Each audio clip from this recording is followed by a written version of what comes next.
തെരഞ്ഞെടുപ്പ് പ്രവചന മത്സരം ഒന്നാം സമ്മാനം അഴീക്കോട് സ്വദേശിക്ക്. എല്ലാവിധ ലാബ് ടെസ്റ്റുകൾക്കും MHL smart labs, Dubai road, Eriyad, Bahadur mall, Kara and Manus properties, Asmabi college. കൊടുങ്ങല്ലൂരിലെ പ്രമുഖ കാറ്ററിംഗ് സ്ഥാപനമായ പ്രിയം കാറ്ററിംഗും ടൈംസ് ഓഫ് കൊടുങ്ങല്ലൂർ ചാനലും സംയുക്തമായി നടത്തിയ തെരഞ്ഞെടുപ്പ് പ്രവചന മത്സരത്തിലെ വിജയി അഴീക്കോട് സ്വദേശി അൽ മുബാറക്ക്.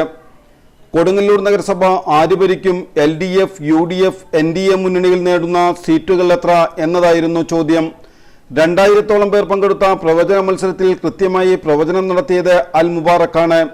LDF ഭരിക്കുമെന്നും LDF 25, UDF 3, NDA 18 സീറ്റ് നേടുമെന്നതായിരുന്നു പ്രവചനം. ഡിസംബർ 8-ാം തീയതിയായിരുന്നു പ്രവചന മത്സരം സമാപിച്ചത്. 13-ാം തീയതി ഫലം പുറത്തു വന്നപ്പോൾ അൽ മുബാറക്കിന്റെ പ്രവചനം ശരിയാവുകയായിരുന്നു. പ്രവചന മത്സരത്തിലെ വിജയിക്ക് 10,000 രൂപയാണ് സമ്മാനം. അഴീക്കോട് മേനോം ബസാർ പള്ളിപ്പറമ്പിൽ അബ്ദുൽ കരീം സുഹറ ദമ്പതികളുടെ മകനാണ് അൽ മുബാറക്ക്. എറണാകുളത്ത് ഫുഡ് ഡെലിവറി ബോയായി ജോലി ചെയ്യുകയാണ് അൽ മുബാറക്ക്.